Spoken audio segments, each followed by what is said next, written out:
오늘은 우리 교단총회가 정해서 지키는 이단 경계주일입니다. 왜 교회가 이단 경계주일을 지키는가?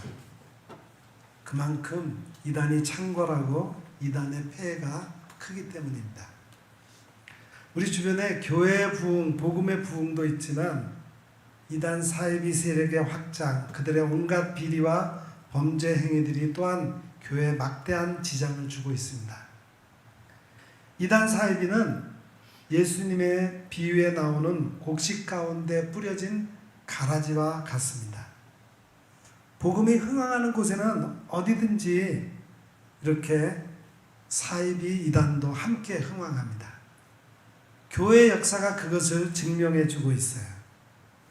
하나님 나라에는 이렇게 이단 사이비 세력들이 오늘도 교회를 향해 미혹하고 하나님의 백성을 넘어뜨리고 있습니다. 이단 사이비는 교회 안에서 발생을 많이 합니다. 그것은 교회가 반성할 일입니다.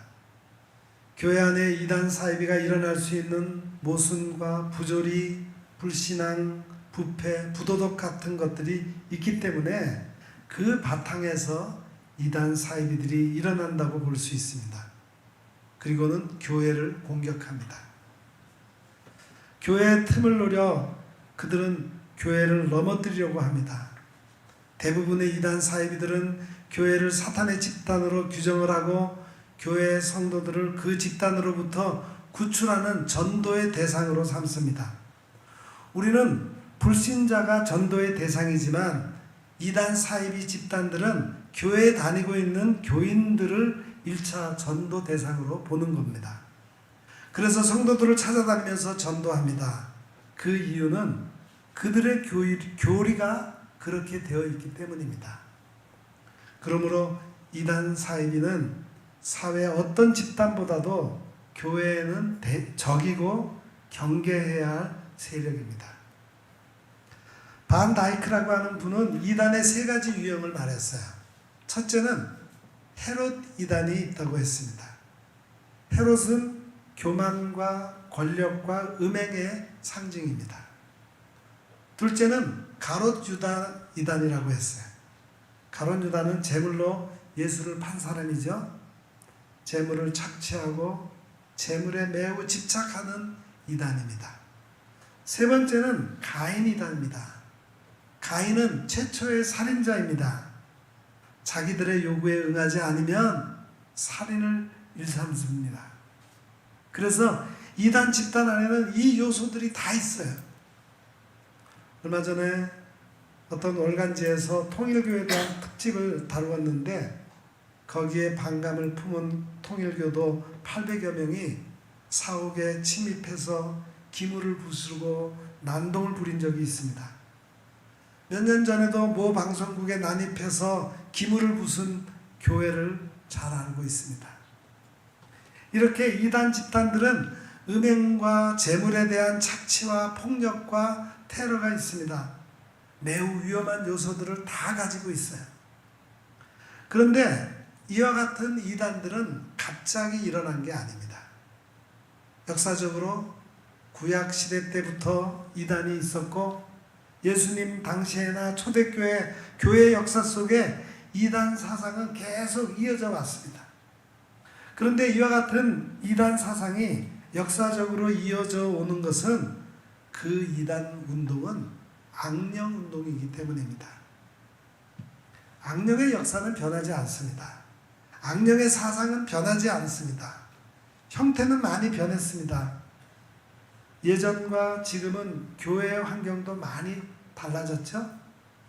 지금은 다양한 문화가 있고 기술 문명이 극도로 발달되었고 IT 문화가 현대를 지배하고 있는 등 여러 가지 환경적으로 다르지만 악령은 그 모든 다른 여건들을 전부 활용하며 변신을 시도합니다. 악령이 주도하지만 형태는 다릅니다. 그러나 그 중심에 흐르는 사상은 예로부터 이어오는 것입니다. 초대교회 이단 운동이 극심하게 일어났었는데 그 초대교회의 대표적인 이단 4가지 중 첫 번째가 에비온 운동입니다. 이것은 율법주의입니다. 예수 그리스도를 믿음으로 구원을 얻는 게 아니라 할례를 받아야 구원을 얻는다는 율법주의의 바탕을 두고 이것이 유대적 민족주의와 결탁을 해서 사도들의 복음을 전하는 일을 정면으로 대항했습니다. 두 번째는 노스틱주의, 즉 영지주의가 있습니다. 이것은 헬라 철학에서 들어온 사상인데 매우 강렬하고 무섭습니다. 이들은 창조주 하나님을 이원화합니다. 물질과 영을 이원화시킵니다.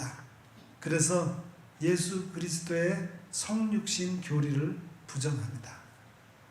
세 번째는 말시온 운동이 있습니다. 이것도 영지주의와 흡사하지만 영지주의는 바깥에서 교회 안으로 들어온 사상이고 말시온은 교회 안에서 일어나는 운동입니다. 이들은 그리스도의 육신을 부정합니다. 예수는 몸을 가진 게 아니라 환상적인 몸을 가지고 있을 뿐이라는 거예요. 그리고 사랑의 하나님과 공의의 하나님을 이분화시킵니다. 한 하나님이 아니라 서로 다른 하나님이라는 거죠. 악을 다스리는 하나님과 선을 다스리는 하나님으로 분리시켜버립니다. 네 번째는 몬타나스주의가 있습니다. 이 주의는 성령론과 종말론을 강조합니다. 오늘 이단 운동의 그 실체에 들어가 보면 빗나간 성령 운동과 빗나간 종말론이 아주 강합니다. 그래서 시한부 종말론이 바로 이 몬타나 사상인 것입니다.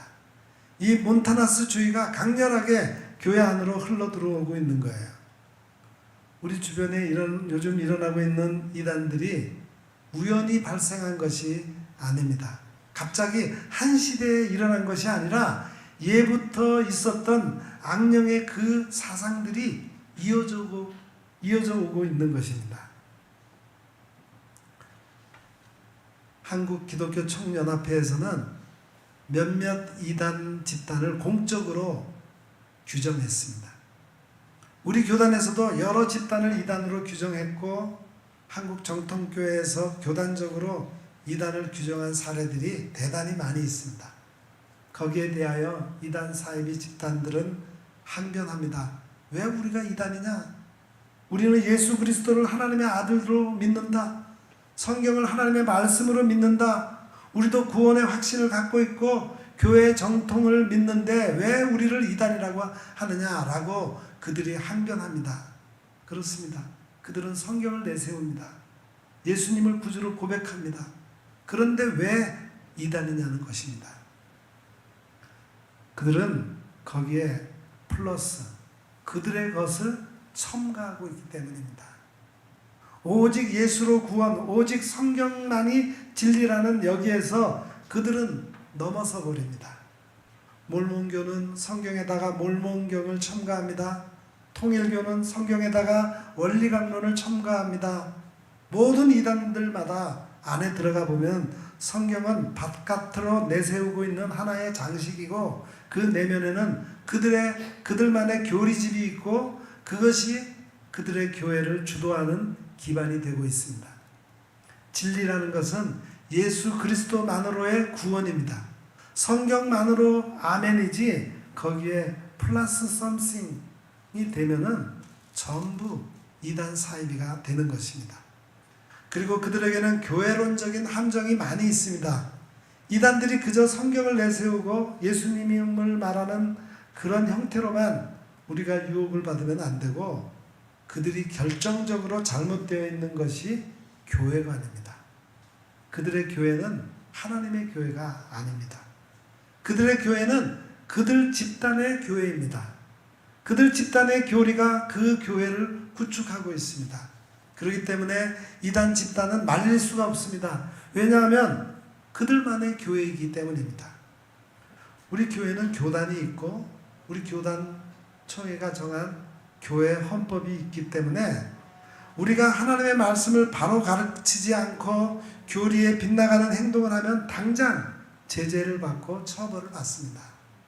그러나 이단 집단 교회는 그런 제재가 없어요. 공통된 공교회가 아닙니다. 우리 교회들이 다 함께 지키는 성경의 계율을 그들은 벗어나 있습니다. 그렇기 때문에 이단 사이비는 외형적으로는 교회이지만, 외형적으로는 교단 같지만 그들은 하나님의 교회를 세워가는 게 아니라 그들만의 교회를 세워가는 것입니다. 우리는 이제 좀 더 심층적으로 들어가서 상담상으로 나타난 몇 가지 사례를 기점으로 정리를 해보겠습니다. 우리 주변에 이단 사이비에 물들어 폐가 망신하든지 파산을 당하고 폐인이 된 유형들을 보면은 통일교나 여호와의 증인, 구원파, 하나님의 교회, 신천지 등 이단 사이비 집단의 미혹을 받아서 잘못된 사람들이 상당히 많습니다. 물론 그 중에 제일 가까이 있는 게 구원파, 여호와의 증인, 신천지 등이죠. 첫째로 이단 집단에서 채워주는 하나의 절차는 기존 교회에 불만을 가진 사람들을 잘 달래준다는 겁니다. 기존 교회의 신앙생활에 적응을 못하거나 기존 교회에서 상처를 받은 사람들이 탈교회를 하면 이단 사이비의 표적이 됩니다. 거기에는 기존 교회를 사탄의 집단으로 규정을 하고 교회가 하고 있는 정상적인 예배, 11조, 교회를 섬기는 모든 행위를 전부 부정되게 해석하기 때문에 교회가 하는 일에 불만을 가진 사람들이 그곳에 가면은 대리 만족을 할 수 있어요. 거기는 자유롭다는 겁니다. 기존의 교회의 얽매임이 전혀 없다는 거예요. 목사, 장로, 안수집사, 권사 같은 계층이 없고 당회나 재직회 같은 이런 복잡한 구조는 싫다는 겁니다. 11조도 할 필요가 없다는 거예요. 그러나 거기에 함정이 있습니다. 기존 교회에서 11조도 안 하는 사람들이 그 함정에 빠져서 재산을 전부 탈취당하는 불행한 일을 겪는 겁니다. 그들이 노리는 것은 11조가 아닙니다.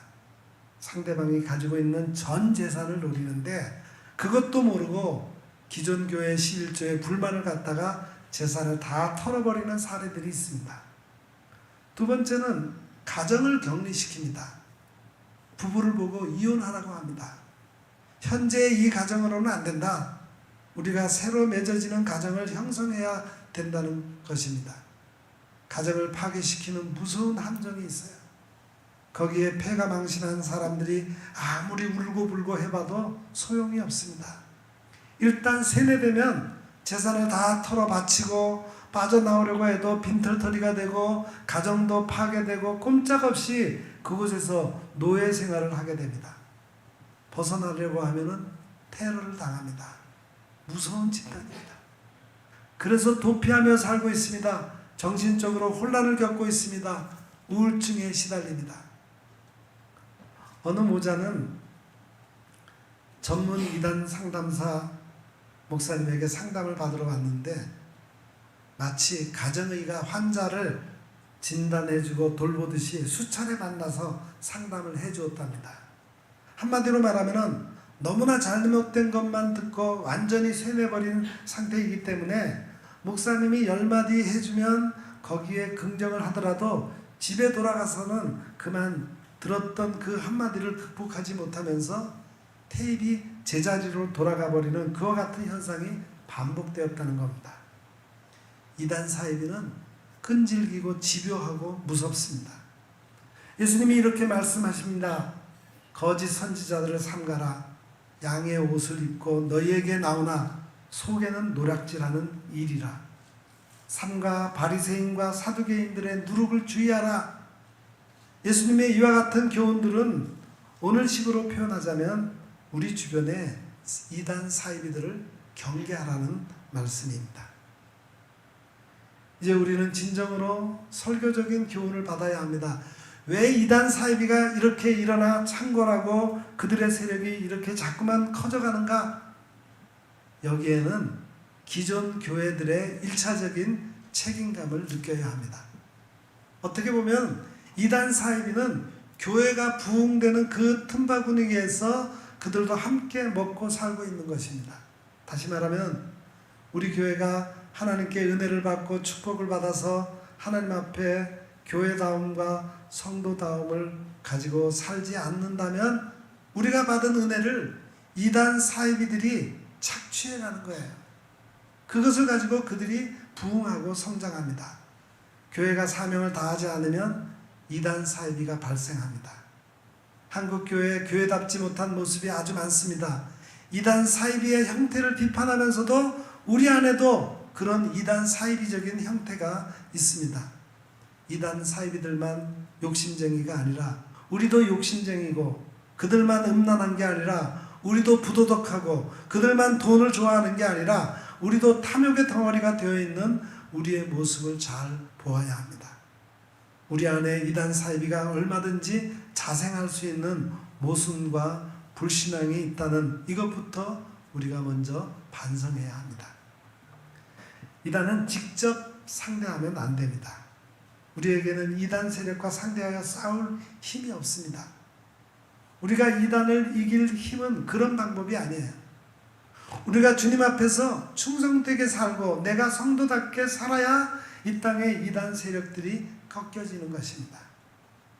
우리가 계속 불신앙으로 살아가면 한국 교회 안에서 이단들이 기생하고 더욱 창궐해 가는 겁니다. 한국 교회가 받은 은혜가 매우 큽니다. 그런데 그 은혜를 바르게 감당하지 못하기 때문에 우리 안에 이단 사이비들이 많이 발생했습니다. 그것을 먼저 우리가 반성해야 합니다. 두 번째는 우리는 영적으로 무장하고 살아야 합니다. 에베소서 6장 11절 마귀의 괴계를 능히 대적하기 위하여 하나님의 전신갑주를 입으라 라고 했습니다. 영적으로 무장하라는 것입니다. 주일 예배는 매우 중요한 영적인 무기입니다. 오늘 주일 예배를 잃어버리면 우리가 영적으로 무장 해제가 되는 겁니다. 군인은 무장이 해제되면 아무런 힘도 없습니다. 무장 해제가 된 군인은 적군이 다가와도 아무것도 대항할 수가 없어요. 성도들이 주일 예배를 잃어버리고 예배 생활을 잃어버리는 것은 영적으로 사탄의 밥이 되는 겁니다. 왜 우리가 주일을 지켜야 하고 예배 생활에 우리가 전력을 다하고 이 예배 생활에 우리가 정성을 들여 예배드리고 정성을 들여서 주님 앞에 섬겨야 하는가? 영적인 무장이 예배를 통해 이루어지기 때문입니다. 또 우리는 기도해야 합니다. 이것이 영적 무장입니다. 신앙생활에서 기도가 없다면 영적 무장이 해제된 것입니다. 사탄이 마음대로 공격할 수 있는 기회를 제공하는 겁니다. 세 번째는 구원의 확신 안에 거해야 합니다. 이단 사이비가 제일 약점을 가지고 있는 것이 바로 구원론입니다. 모든 이단 집단이 말하는 구원은 우리가 말하는 성경적 구원과는 다름에도 불구하고 그 구원에 한결같이 조건을 붙이고 있습니다. 그 조건이 비성경적인 것이에요. 구원은 조건으로 받는 게 아닙니다. 구원받기 위해 어떤 조건도 이행할 수 없습니다. 구원은 전적으로 예수 그리스도의 이름으로 예수님의 피의 공로로 받는 것이고 은혜로 받는 것이지 구원을 위해서 내가 어떤 조건을 이루어 드릴 것은 아닙니다. 그러나 이단 사이비에서는 묘하게 조건을 가지고 사람을 얽어매고 있습니다. 수십 년 전 다미선교회가 예수님이 재림한다 해서 난리법석을 떤 적이 있었습니다. 10월 28일 날 그날 철야를 하면서 온 교인들이 소복을 입고 이벤트를 했어요. 그런데 다미선교회도 아주 불쌍한 교리가 있습니다. 그들이 그들 교리를 위해 재산을 다 바쳤습니다. 혈연을 다 끊었습니다. 그리고 그날만을 기다렸습니다. 그게 바로 그들의 구원론과 관계가 있는 것입니다. 구원을 받기 위해 재산을 처분했고 혈연을 끊었고 모든 것을 다 했습니다. 얼마나 불쌍한 구원입니까? 우리는 구원받기 위해서 전도하는 게 아닙니다. 구원받았기 때문에 전도하는 것입니다. 구원받았기 때문에 감사해서 헌금하는 것입니다. 구원받았기 때문에 주님의 몸된 교회를 섬기는 것입니다. 구원받은 은혜, 즉 우리는 자격을 얻고 봉사하는 것이고 전도하는 것입니다. 전도는 구원받은 자가 하는 거예요. 구원을 못 받아서 전도한다는 것은 근본부터 틀린 것입니다. 우리가 하나님을 섬긴다는 것은 섬길 자격을 얻었기 때문에 섬기는 것입니다. 우리가 하나님의 자녀가 되었기 때문에 교회를 섬기는 거예요. 그들과 우리의 구원이 이렇게 매우 다릅니다. 우리는 은혜의 구원입니다. 그들은 조건부 구원입니다. 구원 얻기 위해 저렇게 열광하는 불쌍한 사람들과 우리는 다릅니다. 근데 우리의 약점은 이 큰 구원의 은혜 앞에 감동할 줄 모르고 주님을 사랑할 줄 모르고 하나님의 교회를 섬기는 열정을 잃어버리고 있다는 것이 우리들의 문제입니다. 우리가 그들이 가지고 있는 열정을 본받아야 할 거예요. 그들은 잘못된 열정이지만 우리는 올바른 열정을 가지고 섬겨야 합니다. 그들은 주님을 기다리고 있는데 우리는 주님이 오시기를 사모하지 않고 있습니다. 오늘이라도 주께서 오시면 내가 당당히 주 앞에 설 수 있는 충성된 신앙으로 살아가야 합니다. 주님을 기다리는 것이 우리의 신앙의 본질입니다. 우리가 주 앞에 서는 그날을 기다리면서 믿음으로 깨어 사는 것이 우리의 신앙이 되어야 합니다. 요즘 우리나라는 온통 도박의 바다에 빠져 있습니다. 그냥 사행심을 가지고 주식 투자하고 뭔가 요행을 바라는 쉽게 돈을 벌려고 하는 그런 생각에 사로잡혀 있습니다. 왜 이렇게까지 되어버렸는가? 왜 국민들이 이렇게 도박에 열광하는가?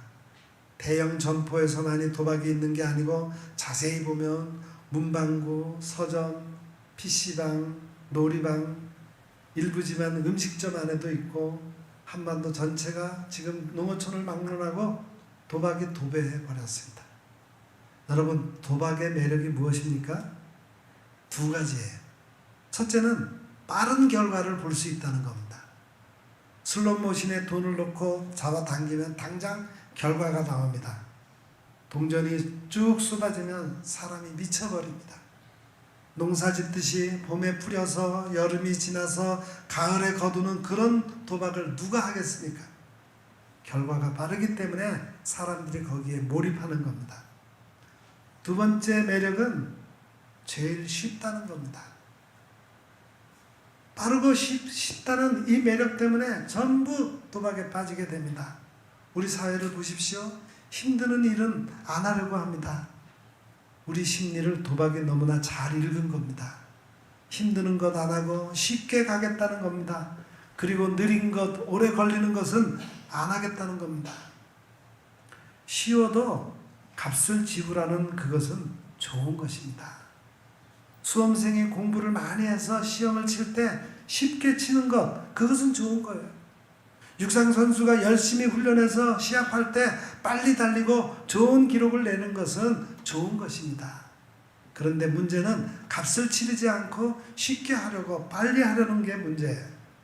그것을 가리켜 도박이라고 하는 겁니다. 사행성이라고 하는 말이 있죠. 사행이라는 말 자체가 우연히 좋은 것으로 얻는 것이라는 뜻입니다. 도박은 우연입니다. 도박은 철학도 아닙니다. 도박은 미신입니다. 거기에 승부를 걸고 인생을 거니까 사람들이 얼마나 잘못되었냐는 거예요. 오락하고 게임하고 도박이 결혼해서 사생활을 낳았습니다. 이제는 건전한 오락도 오해를 받게 돼 있어요. 사실 오락, 우리 영어로 리크리에이션 그러죠? 새로운 창조를 할 수 있는 그런 것인데 그건 원래 좋은 거예요. 게임도 필요합니다. 흥미를 돋구기 위해서 아이들이 게임을 하고 또 동기 유발도 시키고 좋은 거죠. 얼마나 재밌고 좋습니까? 그런데 이제는 그런 모든 것들이 오해를 받게 되어 있습니다. 도박하고 결혼한 경력 때문입니다. 모두 피해를 보고 있는 거예요. 왜 제가 이렇게 도박 때문에 흥분합니까? 도박 이야기를 하려는 것입니까? 아닙니다. 오늘 우리의 신앙생활을 보니 유감스럽게도 도박성이 있어요. 너무 쉽게 은혜를 받으려고 합니다. 십자가를 지는 일은 생각지도 않고 너무 쉽게 생각합니다.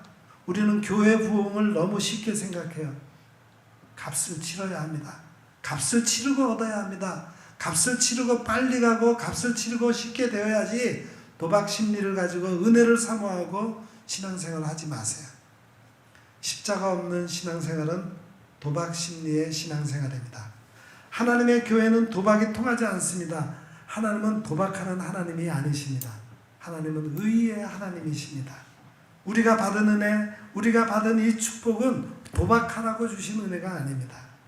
진정 성도답게 살기를 바라는 것이고 교회가 교회다워지기를 바라는 하나님의 의도에서 우리에게 은혜를 주시고 복을 주신 줄 믿습니다. 우리가 잘못 사는 그 틈 사이에 이단 사이비가 잘 살게 되었습니다. 이제는 우리가 깨닫고 바로 살아야 합니다. 우리가 그들의 열정을 가지고 열심히 주를 섬겨야 합니다. 하나님의 교회를 사랑해야 합니다. 그래야 이단 사이비들의 세력이 쇠퇴해 갈 것입니다. 우리가 신앙생활을 게을리하는 동안 이단 사이비 교회가 살이 찌고 건강해집니다. 우리가 건강하지 않으면 그들이 건강해지는 겁니다. 그렇기 때문에 우리가 건강해야 합니다. 우리가 주님 앞에 발걸음을 힘차게 내디뎌야 합니다. 이 계절에 우리가 진정 무장을 새롭게 하고 하나님 나라의 군병답게 주님이 의도하시는 성도답게 우리가 이단 사이비 세력을 능가하는 열정을 가지고 충성되게 살아가는 축복이 함께하기를 축원합니다. 그런 축복의 계절이 되기를 기원합니다. 기도하겠습니다. 하나님 아버지 감사합니다. 오늘 이단 경계주일에 우리 안에 이단 사이비적인 신앙의 요소가 없는지 살펴보았습니다. 짧은 시일 안에 쉽게 축복을 받겠다는 잘못된 신앙에서 벗어나게 하시고 하나님이 은혜로 주신 구원에 감사하여 열심히 예배하며 맡겨주신 사명인 전도와 봉사에 충실함으로 영적으로 강건해지게 해 주옵소서. 그래서 이단이 절대 틈타지 않게 하옵소서. 능히 저들을 대적하여 승리하게 하옵소서. 예수님의 이름으로 간절히 기도드립니다. 아멘.